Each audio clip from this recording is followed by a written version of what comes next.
Snow whipped across the Remagen Hills on 9th of March 1945, carrying the smell of cordite and burned timber, when 3 German Red Cross nurses made a choice no military manual could explain. Instead of running west with the last retreating units, they turned back toward the shattered bridgehead, toward the very place where American shells and German counterfire were colliding. It was an instinct older than fear. Wounded men were lying on the ground, some wearing uniforms they had been taught to hate, and the nurses knew that if they did nothing, more bodies would freeze before dawn. The first shocking scene rises like a cold breath. A young American private, barely 19, bleeding into the snow, whispering for water, convinced that the figures running toward him were enemy shadows. But the hands that lifted his head were not American. They were German. A profession cutting through a war. A shell burst nearby, shredding a crate of medical bandages the nurses had dragged from a fallen aid station. They worked anyway. One tore her coat into strips. Another shielded a medic she had never met as she pressed a compress against his ribs. The third, older, murmured that they had no future now, not after choosing to stay. But saving the living mattered more than saving themselves. Before the story moves further, a moment for the audience. If you value stories like this, don't forget to like and subscribe. It helps preserve forgotten chapters of history. And if you're watching right now, share your location and local time in the comments. This channel has people listening from every corner of the world.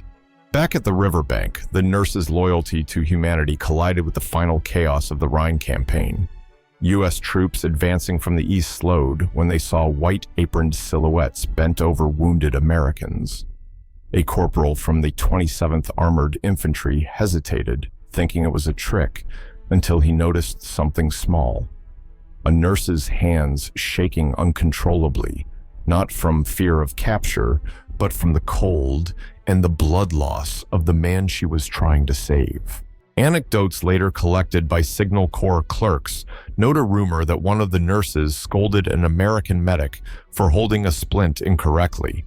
Soldiers joked about it for days, enemy staff correcting U.S. battlefield technique, yet it revealed how deeply instinct overpowered ideology in that instant.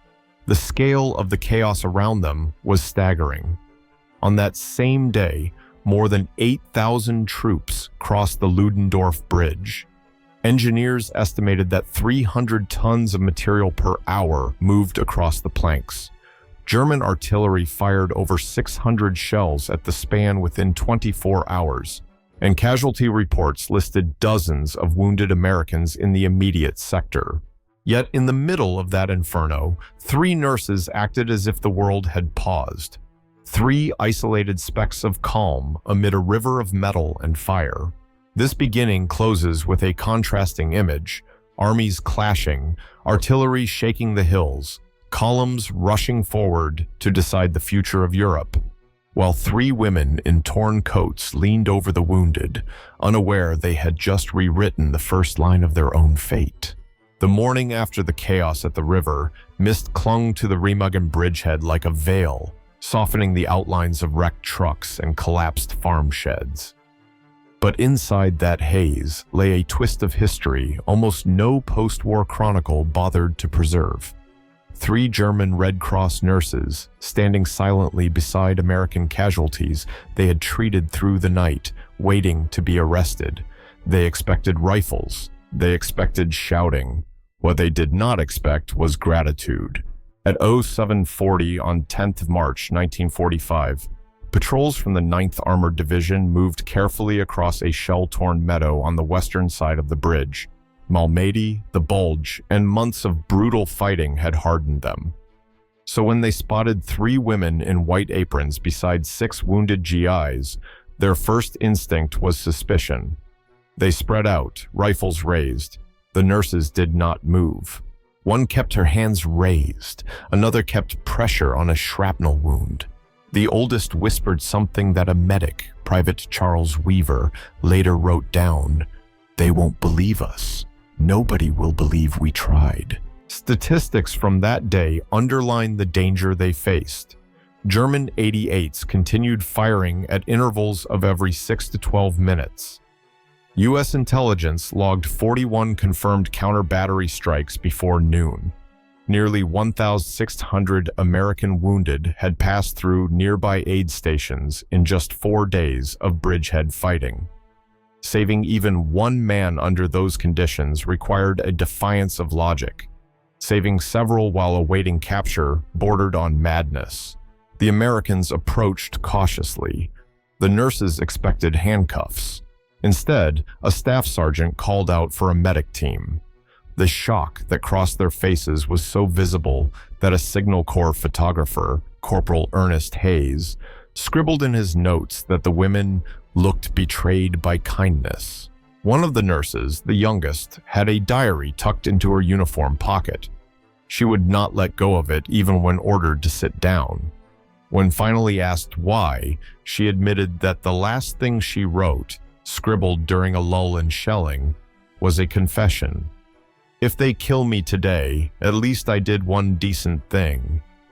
The interpreter paused before translating. Even the toughened GIs, some from units that had fought since Normandy, shifted uncomfortably. Small gossip-like moments breathed life into this encounter. A cook from the 27th AIB later told comrades that the nurses kept correcting his pronunciation of certain German medical terms while they waited for evacuation, like strangers exchanging language at a bus stop, not enemies in a war zone. A junior clerk swore that one nurse flinched every time she heard Americans laugh, believing it meant they mocked her. The truth was simpler. They were laughing because they survived the night. When the wounded were finally lifted onto stretchers, a captain from the medical detachment stepped forward. He had seen too much death in too many countries to misunderstand what had just happened. His voice cracked as he spoke the words that became legend in the bridgehead camps. "You saved our boys. Now let us save you." The nurses stared as if the sentence was a coded command they'd forgotten how to process. The part closes on a single chilling contrast. 3 women who stepped into hell believing they were ending their story, only to be told by the very army they were raised to fear that their story was worth preserving. The journey west began under a gray sky that smelled of wet iron and smoke, the kind of air that settles after nights of artillery. When the 3 nurses were placed on a transport convoy moving from Remagen toward Gotha, the war seemed to grow quieter around them, yet their fear only sharpened. For the first time since capture, they had hours, long, punishing hours, to think. And what they believed would happen to them was far darker than anything their American escorts imagined. Inside the back of a canvas-covered truck, the nurses sat pressed against wooden benches still stained with dried mud from the Ruhr. A single lantern swung overhead. A GI from Iowa, Private Frank DeLuca, 89th Infantry Division, kept glancing at them, unsure whether to speak. His diary later recorded what he saw in their posture. They looked like people who expected a sentence, not a ride. The roots of that terror stretched deep into the world they had lived in. For years, they had been told that if captured, they would be treated as covert party functionaries, useful tools of the Reich, collaborators in uniform, silent agents of SS recovery. Nazi radio broadcasts insisted that the Americans would punish German medical personnel for tending to Waffen-SS casualties. Rumors said female nurses would be paraded in the streets as traitors to humanity, held up as symbolic villains. Some believed they would be judged not for their actions, but for proximity to the regime. That belief had carved itself into their bones. So when the Americans opened the cellar doors outside Remagen and said, "Come out, you're safe," the nurses had stood frozen, unable to accept the words. One later admitted she thought it was a trick designed to film their fear. Psychological damage is not always loud. Sometimes it is a whisper that becomes a cage. On the road to Gotha, their silence broke in small fragments. One nurse asked, barely audible, if American soldiers would question them in front of crowds. Another whispered whether the Allies already knew she had treated an SS grenadier during the Ardennes retreat. A third kept repeating a phrase in German that De Luca couldn't understand until the interpreter explained. She says she is prepared for shame. Around them, the convoy rattled through towns where the war had left jagged teeth of brick and stone. The statistics of destruction were staggering. Over 400,000 German civilians displaced across the central corridor, 500 bridges destroyed in the preceding months. Thousands of medical stations abandoned due to fuel shortages. Yet amid that scale, the nurses' world shrank to the interior of one trembling truck. Then came the gossip that later made its way into company chatter. A brief argument between the nurses over who should speak first if interrogated. The youngest insisted she should confess everything because she was the least important. The oldest countered sharply that youth was precisely why she must survive. A corporal overheard the exchange and wrote in a letter home that they fought like sisters about who deserved punishment more. Moments like that humanized the unimaginable. As the afternoon waned, the truck stopped near a field kitchen set up beside a collapsed rail line. The smell of barley soup drifted in the wind.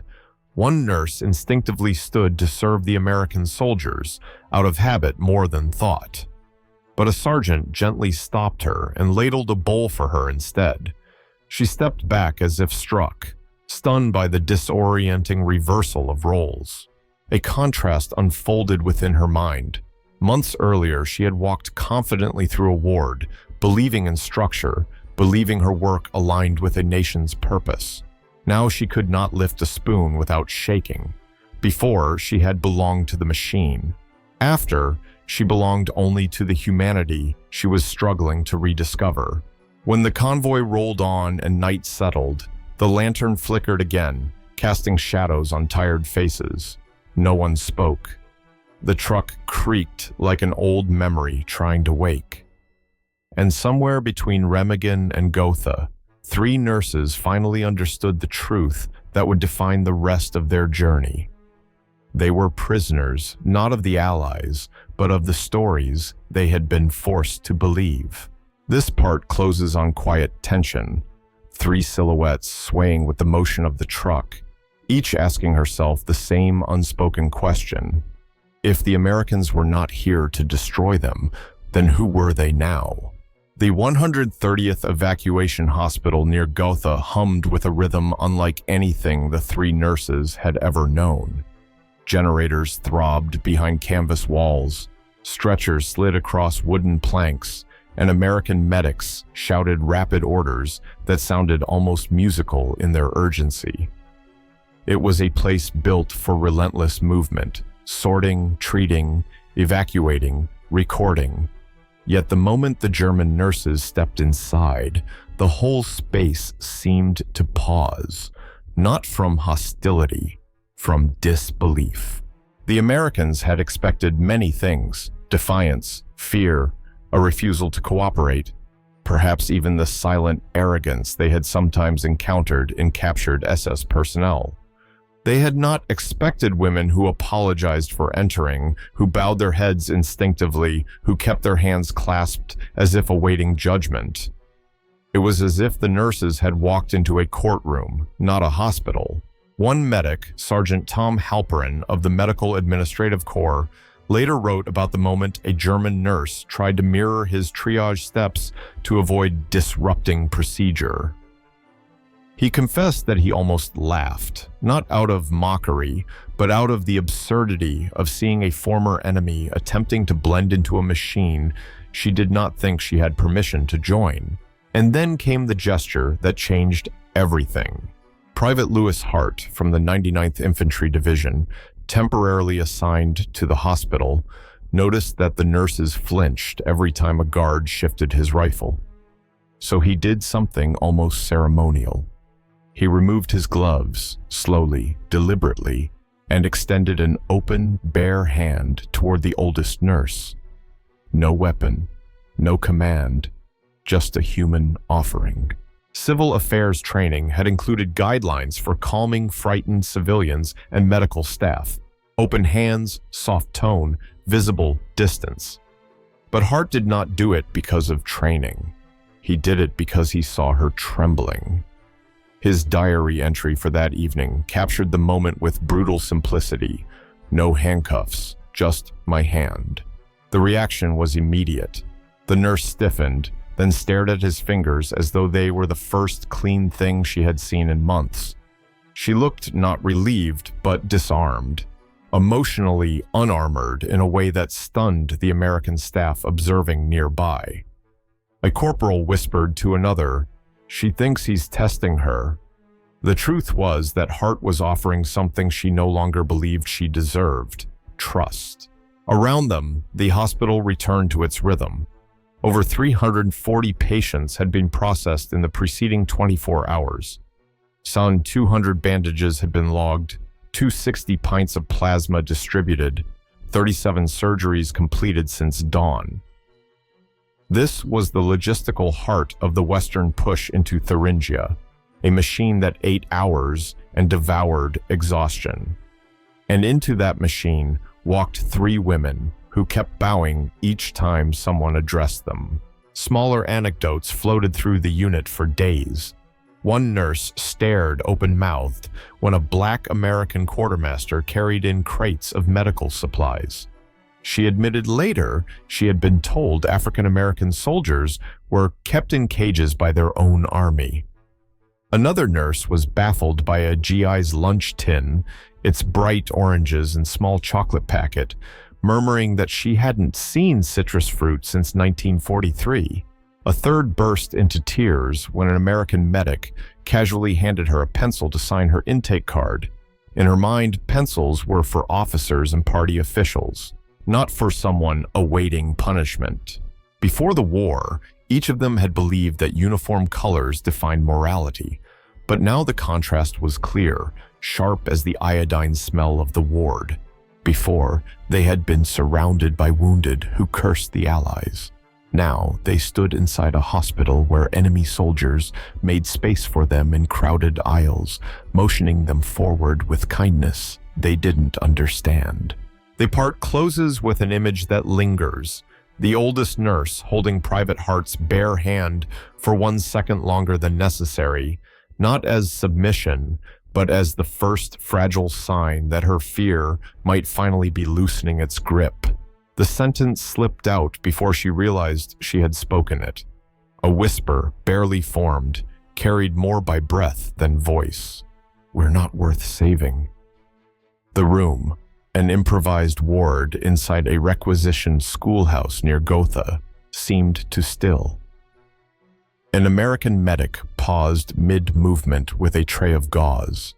A clerk stopped scribbling. Even the generator outside, coughing in its usual uneven rhythm, felt quieter. The words hung suspended, fragile and devastating. The nurse who said it was named Gertrude M., 34 years old, trained in Breslau, deployed first to a children's clinic, then transferred to frontline wards during the retreat across the Oder. She had worked through typhus outbreaks, amputations during the Bagration collapse, and evacuation wards filled with soldiers she had grown up admiring. Now she stood trembling beneath a U.S. flag pinned unevenly to the plaster wall, believing that the sum of her service made her unredeemable. When an American officer asked her why she believed such a thing, her answer came slowly, as if extracted from a deep, hidden pocket of memory. "Because we helped wounded men who helped terrible things." She meant Waffen-SS units.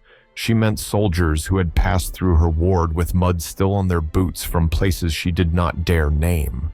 She meant the nights when wounded men wept from pain, but also laughed about villages burned behind them. She meant guilt that had turned into a second skin. Nearby, American medical statistics were being tallied for the day. 42 new admissions, 17 surgical cases, 9 transfers, over 100 meals served to rotating detachments. The pace of the war was still relentless. Yet, in the middle of all that, a single sentence had paralyzed the room more effectively than artillery. Anecdotes from that ward would later circulate through the battalion. That one nurse kept turning her intake card over and over again, certain she would find a hidden accusation on the back. That another asked whether she needed to sign away her right to keep her uniform apron. That a clerk heard 2 German nurses arguing in hushed tones about who should confess first. Look, these small, strange human moments revealed the fracture lines inside them, layers of fear, shame, and belief shaped by propaganda and personal memory. A young American lieutenant, fresh from officer training, finally stepped forward. He was shaking more than he intended. He had not held a weapon in days. His hands smelled of disinfectant and typewriter ink. But when he spoke, his voice steadied. If you think you're not worth saving, then let us be the ones who decide that. The nurses stared, startled, not by the content, but by the idea that their worth could be measured by someone who saw them as people, not political reflections of a regime. A second nurse, thinner and younger, pressed her palms against her eyes. She muttered in German that the Americans would eventually learn about her past. When the interpreter asked what she meant, her answer was heartbreaking. I treated men who committed evil. I washed their faces. I changed their bandages. I kept them alive. In her mind, compassion had become complicity. Moments like that ripple through history with more force than strategy or command charts. They show how war corrodes not only cities and armies, but moral identity. Before, these women had lived in a nation that praised obedience. After, they found themselves confronting the unbearable truth that obedience had cost them pieces of their own conscience. Before this part closes, a question for the audience, because stories like these ask us to look inward. If you were in their position, carrying guilt for doing the job you were trained to do, would you believe you deserve mercy? And what does worth saving even mean in a world shattered by war? This section ends with a symbolic image. Gertrude standing before the crooked U.S. flag, tears streaking down her face, whispering again, but softer now. I don't know who I am anymore. The flag flutters once in the draft and the room exhales. The transformation began not with speeches, but with gestures so small they might have gone unnoticed in any other war. A bowl of soup placed gently on a table, a blanket folded without hurry, a medic pausing to ask a nurse if she preferred to sit near the window where the spring light reached in faint, dusty beams.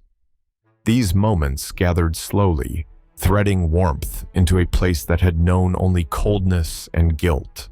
And it was in that quiet accumulation that the German nurses first realized the Americans were not preparing to break them down. They were trying to lift them up. On 18th March 1945, the 130th Evacuation Hospital received a new order. Consolidate all captured medical personnel in a temporary ward while continuing to allow them supervised participation in low-risk medical tasks. Logistically, it was practical. Over 600 patients had passed through the hospital's hands in just 6 days, and manpower was tightening as units pivoted toward the push on Erfurt. Emotionally, however, the policy became something else entirely. For the nurses, it was the first sign they were not being categorized as criminals, but as caregivers. The smallest moment of all came during lunchtime. A young GI named Private Richard Noon dropped a spoon while carrying a tray to one of the nurses. It clattered loudly across the floorboards. She flinched, violently, instinctively, thinking it was a command or warning. Noon froze, then crouched down and picked up the spoon with exaggerated gentleness, as though handling glass. Soldiers nearby later teased him for acting like he was taming a wild deer, but the truth was simpler. He had seen fear in her eyes and answered it with kindness. Gossip spread quickly in the camp. A supply sergeant swore that one German nurse gasped when he returned a hair comb she thought had been confiscated forever. She had carved her initials into its frame at age 14.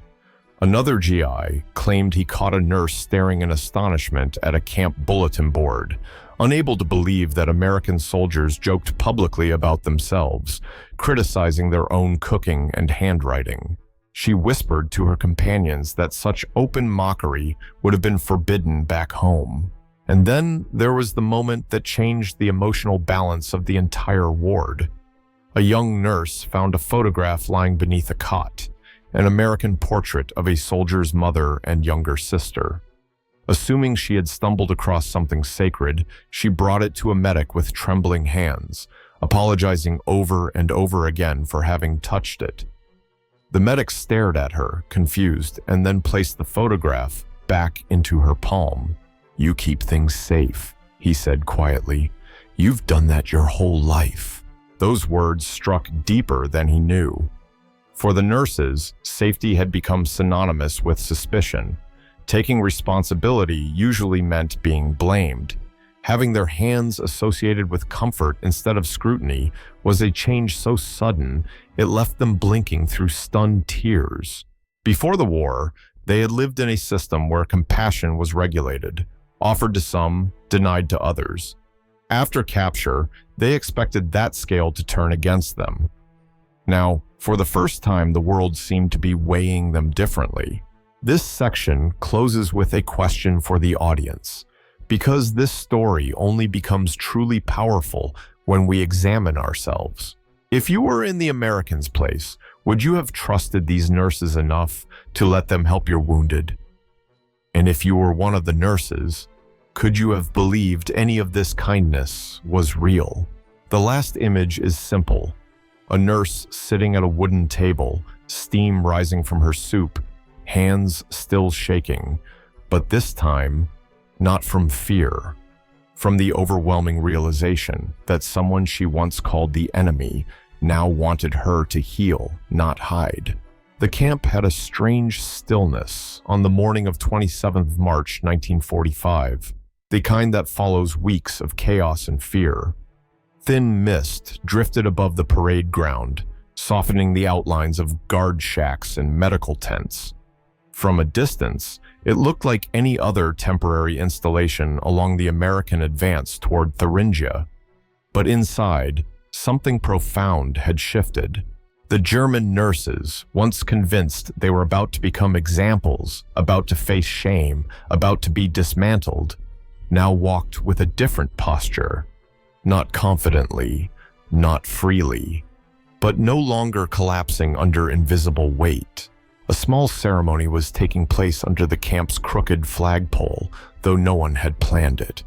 An American officer was reading the morning roster aloud, checking names of medical staff who would be transferred to a civilian holding station. The nurses stood in a loose cluster, hands tucked into sleeves, waiting quietly. But beneath that stillness lived a change so delicate it could only be seen in glances. In the way they no longer braced whenever a rifle sling creaked. In the way they now allowed themselves to look at American faces without expecting condemnation. Human moments surfaced everywhere. One nurse asked the medic whether she might keep a pair of wool socks she had been issued on the first night. She apologized repeatedly for the question, expecting refusal. The medic shrugged and said she could keep 2 pairs. There were enough for everyone. She almost cried. Another nurse helped a GI fold laundry, correcting his technique while laughing softly at his clumsy attempts. A clerk passing by later swore he heard her say she had forgotten what it felt like to laugh without fear.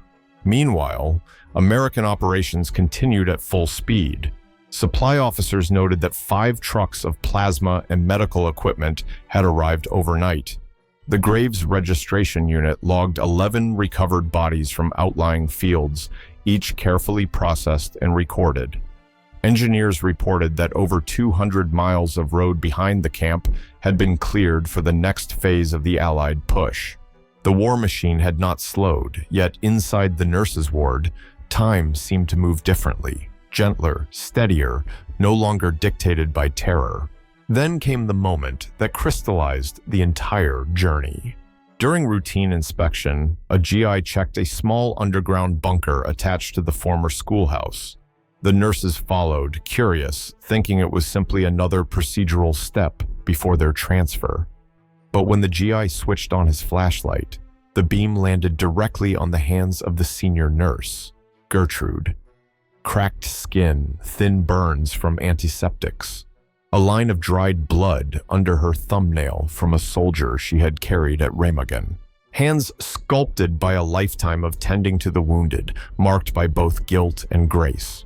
The GI lowered the flashlight, softened his voice, and said the words that ended the fear which had governed these women for years. These hands saved lives.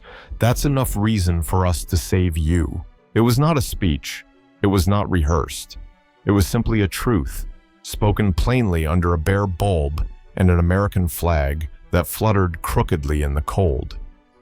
A truth that replaced everything the nurses had believed about punishment, about worth, about enemies. Before this part closes, one last image brings the journey full circle. The nurses standing beneath the flagpole, not saluting it, not fearing it, but simply standing, aware that the symbol above them no longer represented danger, but the possibility of a future they had not dared to imagine.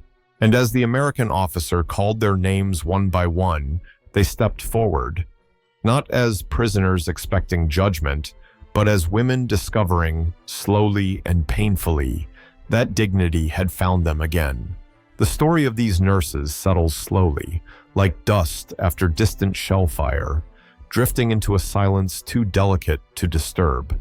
Long after the trucks rolled on toward Erfurt and the canvas tents of the 130th Evacuation Hospital came down, the memory of those hands, cracked, trembling, stained by a war they did not choose, remained with the Americans who had witnessed them. Years later, one medic would admit that he never again heard the clatter of a metal tray without imagining the moment a frightened nurse flinched at the sound, still expecting punishment for a crime she could not name.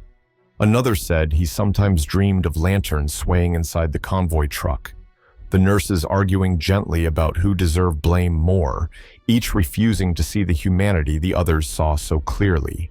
War always leaves behind its official numbers, casualties counted, towns taken, miles advanced. But beneath those columns lies a different kind of record, built from gestures so quiet they never reach the reports. A spoon picked up softly, a blanket tucked at the corner, a flashlight beam pausing on a pair of wounded hands. These were the moments that rewrote the emotional geography of the Remagen bridgehead far more than the artillery maps ever did. They formed a thin, fragile bridge between two sides that had been taught to fear each other without question. And perhaps the most profound truth rests here. The nurses believed they were beyond saving, not because of what they had done, but because of what they had been told to believe about themselves.